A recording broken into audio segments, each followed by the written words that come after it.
Te voilà enfin loxé. Ton départ est tout beau, tout frais. Et là, tu commences à réfléchir et tu te dis, j'ai fait mon départ de lox. Ok, mais maintenant, qu'est-ce que je fais? Qu'est-ce que je dois faire pour que mes locks poussent en bonne santé? Qu'est-ce que je dois faire pour avoir de longues locks? Tellement t'es en train de paniquer, tu commences à chercher plein d'informations sur internet. Mais en vrai, on te donne tellement d'informations qu'au final, t'es complètement perdu en fait. Mais sache qu'aujourd'hui, tu n'as plus besoin de chercher. T'es tombé sur la vidéo qu'il te fallait, toi qui viens de commencer tes locks. Ouvre bien tes oreilles parce que je vais te présenter mon guide de survie, qui est désormais ton guide de survie.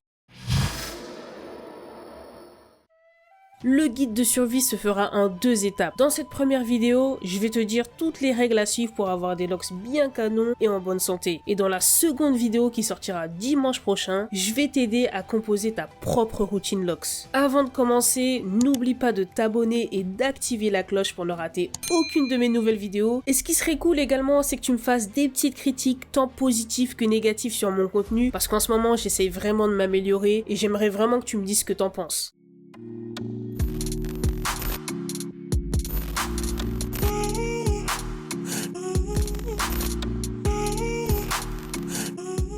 Avant de rentrer dans le vif du sujet, sais-tu que tu es actuellement dans un territoire un peu spécial, appelé par beaucoup Baby Locks? Si tu ignores ce que ça veut dire, laisse-moi quelques secondes pour te l'expliquer. En gros, lorsqu'on dit que tu es dans la phase de Baby Locks, ça veut tout simplement dire que tu es au début de ton aventure dans l'univers des Locks. Et cette aventure, elle commence au moment où tu as fait ton départ. Mais attention, la durée de la phase de Baby Locks va différer selon les gens, c'est surtout par rapport à leur type de cheveux, au départ utilisé, etc.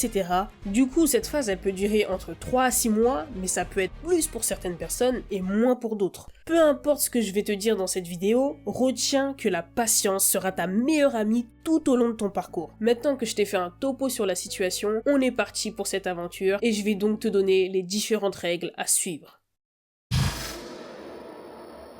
Règle numéro 1, il va falloir que tu évites de laver tes cheveux pendant le premier mois, voire même le 2e mois. Là, ça va dépendre des gens. Pour certaines personnes, au bout de 1 mois, c'est suffisant pour qu'ils puissent laver leurs cheveux. Pour d'autres personnes, ça prendra un peu plus de temps. Personnellement, j'ai attendu 3 mois avant de vraiment faire un vrai shampoing. Tu vas me dire, mais pourquoi est-ce que je dois pas laver mes cheveux? Parce que tout simplement, si tu laves tes cheveux, il est possible que tu démêles ton départ. Laisse maintenant tes cheveux travailler. Laisse-les prendre de eux-mêmes et qu'ils puissent enfin se transformer en locks et passer à l'étape suivante. Là, je ne parle pas des personnes qui ont commencé leurs locks avec la technique du crochet. Je parle de toutes les autres techniques, que ce soit en natte, en vanille, en twist au peigne, etc. Tous ceux qui commencent leurs locks de ces manières, faites attention, ne lavez pas vos cheveux immédiatement. Règle numéro 2, évite de trop manipuler tes cheveux. Ouais, je sais, on vient de faire ton départ, t'es tout content et tout, tu kiffes. Du coup, t'as envie de toucher un petit peu tes cheveux pour savoir là où ils en sont et tout, si ça commence à prendre ou pas. Mais je te dis la vérité, c'est un mauvais bail. Évite de toucher tes cheveux au maximum. Laisse-les travailler par eux-mêmes. Si tu les manipules trop, on va être sur le même souci que tout à l'heure. Règle numéro 3. N'utilise jamais,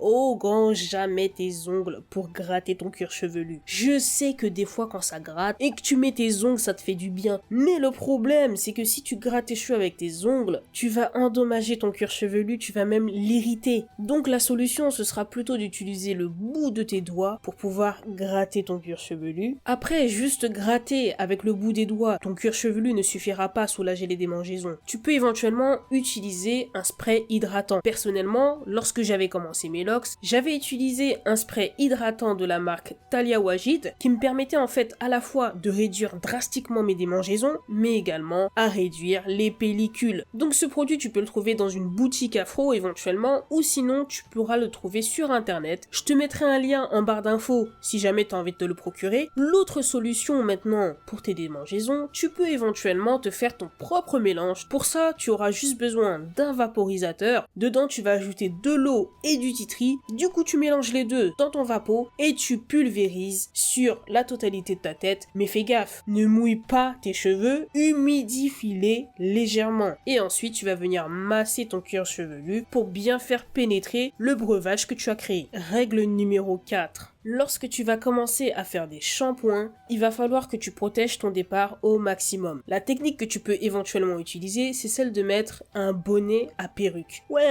les bonnets tout fins là, comme ça en tissu. Tu mets ça sur ta tête et ce que tu vas faire, c'est que tu vas vraiment te concentrer sur la racine de tes cheveux, donc sur ton cuir chevelu, que tu vas délicatement masser avec le bout de tes doigts. Là, en mettant le bonnet, non seulement tu vas éviter de faire un démêlage de ton départ, mais en plus de ça, ça va te permettre quand même de pouvoir bien nettoyer ton cuir chevelu. Règle numéro 5, il va falloir que tu fasses réellement attention aux produits que tu utilises et plus particulièrement à leurs ingrédients. Par contre, je ne vais pas m'attarder sur le sujet parce qu'il y a une chaîne YouTube qui fait très bien l'explication, donc je te la mets en barre d'infos si jamais tu veux aller checker leurs vidéos. Je ne sais pas si tu le sais, les locks, c'est la coiffure qui demande le moins d'entretien. Certes, elle demande pas beaucoup d'entretien, mais ça ne veut pas dire qu'il ne faut pas en faire. Par contre, veille à ce que ces produits ne soient pas trop lourds pour tes baby locks. Ce qui veut dire que si avant tu faisais des masques, pour l'instant, pendant ta phase de baby locks, tu peux dire au revoir à tout ce qui est masque, beurre de karité, beurre de mangue, conditionneurs qui sont également appelés après-shampoing, ce qu'on va laisser pendant quelques temps dans nos cheveux, parce que le problème avec les masques et les conditionneurs, c'est que ça va en fait venir démêler le cheveu. Et nous, c'est pas ce qu'on veut justement que nos cheveux s'en mêlent et deviennent des locks. Donc on évite ces produits pour l'instant. Règle numéro 6.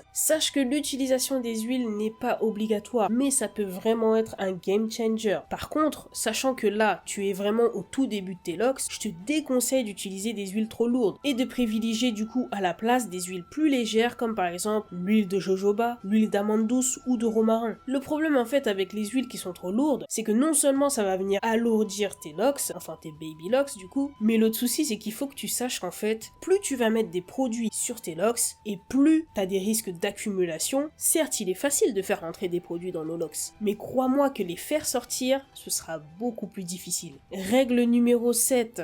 Il va falloir que tu sois vigilant avec ton cuir chevelu. Il faut vraiment que tu vérifies qu'il ne soit pas sec. Parce que nous, ce qu'on veut, ce sont des repousses fortes, en bonne santé, qui poussent bien, tu vois. Du coup, tu me diras, mais comment savoir que mon cuir chevelu est sec? Crois-moi, tu vas le sentir. Puis même, il est possible que tu aies des démangeaisons. Il est possible que tu aies des pellicules qui apparaissent. Tu sens quand même que ton cuir chevelu, il est irrité, tu vois. Tu sens qu'il manque quelque chose, qu'il a soif. Donc là, ce que tu vas pouvoir faire, c'est non seulement prendre un petit vapeau que tu vas vaporiser sur tes cheveux, au niveau du cuir chevelu notamment, et après ce que tu peux faire, c'est mettre un petit peu d'huile sur tes racines. Règle numéro 8, il va falloir que les colorations et les décolorations, tu les oublies tout de suite. Surtout pendant ta phase de baby locks, c'est un mauvais bail. Parce que non seulement ta locks, elle est même pas encore formée, donc elle est encore bien fragile. Donc si en plus de ça, tu viens faire une décoloration, une coloration, sachant que ce sont des procédés chimiques, et le problème avec ces trucs, c'est qu'ils vont venir assécher ton cheveu, le ronger, le fragiliser, et à la fin le casser. On a dit quoi tout à l'heure? Tu te focalises sur ton cuir chevelu. Le plus important, c'est que ton cuir chevelu ne soit pas sec, et il faut que tu laisses du coup tes locks respirer, tu les laisses faire leur vie. Règle numéro 9. Évite de faire des reprises trop souvent. Je pense que ça c'est le truc que je ne dirai jamais assez. De base, il faut savoir que les locks, c'est en fait une coiffure où le plus souvent, tu vas laisser en fait tes cheveux tranquilles. Mais par contre, il va falloir adopter un certain rythme pour également éviter que tes racines ne s'affinent. Si tu décides de faire plutôt des retwists, il va falloir que tu les fasses toutes les 4 à 6 semaines. Et à l'inverse, si tu préfères faire de l'interlocking, là il va falloir plus espacer du coup les reprises, il va falloir le faire tous les 2 à 3 mois. Règle numéro 10, il va falloir que tu protèges absolument tes cheveux. Lorsque tu vas dormir, il ne faut pas que tu mettes ton départ de locks directement sur ton oreiller ou sur ton lit. Il faut que tu mettes soit un durag, soit un bonnet en satin. L'oreiller qui est généralement un coton, qui va venir absorber l'hydratation qu'il peut y avoir sur tes cheveux. Il peut également provoquer des frottements au niveau de ton départ. Protège tes cheveux lorsque tu vas dormir. Ne les laisse jamais à l'air libre comme ça. Bref, mon nouveau loxé ou ma nouvelle loxé, c'est la fin de ce guide de survie. Donc là, je t'ai dit clairement les choses qu'il va falloir que tu fasses et que tu ne fasses pas. Et dans la prochaine vidéo qui sort donc dimanche prochain à 18h, je vais t'expliquer, même pas, je vais t'aider à composer ta propre routine. On est bon? Je te dis à la semaine prochaine.